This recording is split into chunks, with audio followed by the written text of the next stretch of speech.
Assalomu alaykum muhtaram O'zbekiston Respublikasi Yo'l qurilish vazirligidagi rahbarlar. Bizlar Qashqadaryo viloyati Kitob tumani, Shahrisabz tumani, Yakkabog' tumanidagi haydovchilar. Bizlar sizlardan bir narsani iltimos qilib chiqyapmiz.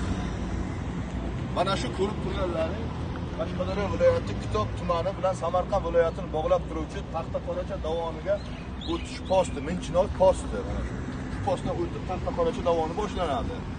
Endi bu Taxtaqoracha dovoni nechinchi yil ochilgan bizga qorong'i, 50 yilmi, 60 yil bo'lgan, ochilganiga qancha bo'lgani bilan shu paytga dovur yuk mashinalar qatnovi to'xtamagan bu yo'lda. To'g'rimi?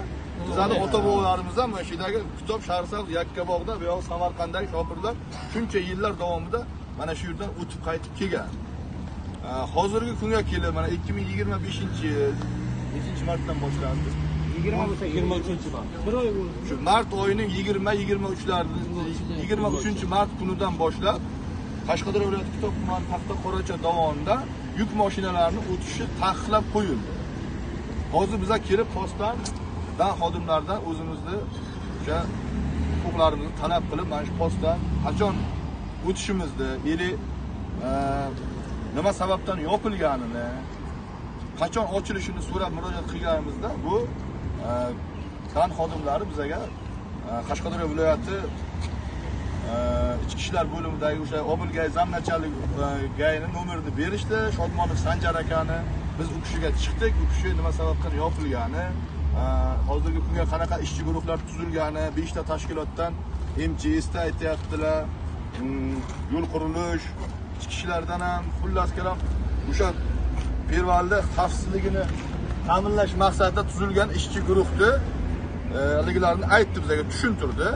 Xullas kalom bu narsani biza qayerga murojaat qilishimizni so'raganimizda yo'l qurilishini vazirligini aytayapti. Hurmatli yo'l qurilish vazirligi rahbariyati, sizlardan iltimos, mana shu narsani, mana shu postni, Minchinor postini bizga ochib berishlaringizni so'raymiz. Mana shu ochib berishlaringizni tezlashtirib ochib berishlaringizni so'rayman. Mana shu Kitob, Shahrisabz, Yakkabog' tumanlarida masalan 500-600 ta yuk mashinasi bo'lsa, o'shani 70% kreditga olingan, imtiyozli kreditga olingan. Hammasi kam 15 million, 20 million, 25 milliondan oyma-oy kredit to'laydigan mashinalar. Hozirgi kunda bizada chiroqchini yo'ldan chiroqchi Sho'rquduq yo'li bilan aylantirib yuboryapti. Bu yo'ldan endi yurgan shopirlar biladi, masalan, tarmoqlarga o'sha yo'lni holatini ham tashlayapmiz, bundan keyin ham tashlaymiz. Juda ham achinarli holda turibdi. Juda ham achinarli ahvolda. Yuk mashinani balonni yutib o'radigan yamalar. Asfalt yo'q, xullas kalom, asfalt yo'q. Hamma o'tib qaytyapti o'sha yo'ldan. Bu yo'ldan yurish juda azob. Kecha kunga kelib endi u yerda xalqi ham xullas kalom oxirgi paytlarga hamma bilmayman, katta mashina, yuk mashinani haydovchilari bilan xalq dushmaniga aylanib qolyaptimi? Toshmuronlar boshlanyapti. Mahalliy aholi kechqurun tosh otib, naboylar to'kib tashlayapti. Hozirgi kunga kelib masalan O'zbekistonda yangi O'zbekiston rivojlanyapti. Masalan prezidentimizning har xil qarorlari chiqyapti. Xalqqa yengillik berish maqsadida. Masalan biz ham mana shu yuk mashina minib xalqni og'irini yengil qilish maqsadida yuribmiz.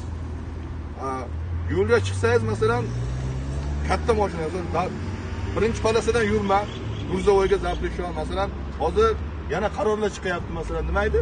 Ballik sistemaga o'tamiz deyapti, masalan. U yevropeyskiy qarorlar chiqyapti. Endi bizda talabimiz o'sha shunaqa yangi qarorlar, yangi qonunlar chiqyapti. O'shanga nisbatan bizlarda ham yuradigan yo'llarimizni, mamlakatda o'tadigan joylarimizni iltimos sizlardan rahbariyat shu sal bir yengillik qilib, ochib mana shunaqa yo'llarni. Mana shundan hozir o'tib borsak, Samarqandgacha 70 kilometr masofa bilan o'tib boramiz. Hozir bunaqasiga 250 kilometr kamida o'tishimiz kerak. Tekis yo'l bo'lsa ham mayli, umuman yo'l yo'q u yerda. Yo'l topilmaydi. Xullas kalom shunaqa prezidentimizning qarorlari chiquvdi, prezidentimizning videolari chiqqan o'sha Sho'rquduq chiroqchi yo'nalishida tekis asfalt turizmini rivojlantirish bo'yicha asfaltlarni qilish to'g'risida. U ham hali endi xudo xolisi ko'rib chiqilayotganmiz, xudo xolisi u bo'lib qolar, lekin bizga mana shu Kitob, Shahrisabz, Yakkabog' shofyorlari, yuk mashinalari, umuman yuk, yengil avtotransport vositalari uchun mana shu Taxtaqoracha dovonidan o'tib qaytish bizga juda qulay. Shuncha paytgacha o'tib kelganmiz. Hozirgi kunga kelib mana shu joy yopilib qoldi. sababini aytib tushuntirdi. Hozir mana shu pervalda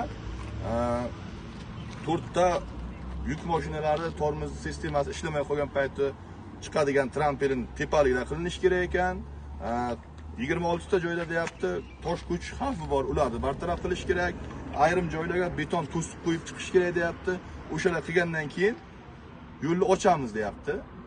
O'sha zamnachanlik Obilgaydagi o'sha aka Shodmonov Sanjar akamiz shunday deyishdi. Hurmatli rahbariyat, sizlardan iltimos, bizga mana shu bartaraf qilinadigan ishlarni tezlashtirib qilib berib, mana shu yo'limizni ertaroq ochib berishlaringizni iltimos qilib so'raymiz. Mana shuncha shopir hozir qolganlar ishda, bizlar yozma ravishda ham masalan ana o'qiganmiz. Xullas elimiz uchun xizmat qilamiz biz shopirlar. Birovga bir yomonligimiz yo'q, birovga bir ziyonimiz yo'q. O'zimiz tirikchiligimiz ham shuni orqasidan o'tyapti. Elli xizmatdagi odammiz-a. Bizga mana shu yo'lni tezlashtirib ochib berishlaringizni so'raymiz. Kimni gapi bo'lsa, masalan, sizlar ham gapiringlar. Shu gaplarga qo'shilamiz. Yo'limizni ertachiroqni ochib so'raymiz. Tiklab ishlarini so'raymiz. Kreditlar vaqtida to'lanmayapmiz. Hammani krediti bor. Mana shu Kitob shahar Yakkabog' tumanlarida 500-600 ta mashina bo'lsa, 70-80% kreditga, imtiyozli kreditga olingan mashinalar. Hammasini bizlar kreditini to'lashimiz kerak. Mashinalar resurs sindiryapti. Bolon qo'tatyapti. U yo'llarga mashina yurib bo'lmaydi umuman. Va video olgandan beri Kitob shahar sabzda 5 ta mashina avariya bo'ldi. Mana katta mashina. Bino 2 soatga Samarqandga o'tib olsa, ina 5 soatga qarshi kurikka yetib borolmayapmiz. Uyqu kelib qolyapti. Yo'l yaxshi emas. Asfalt yo'q. Asfalt yo'q. 5 soat deyinga chiqib boryapmiz.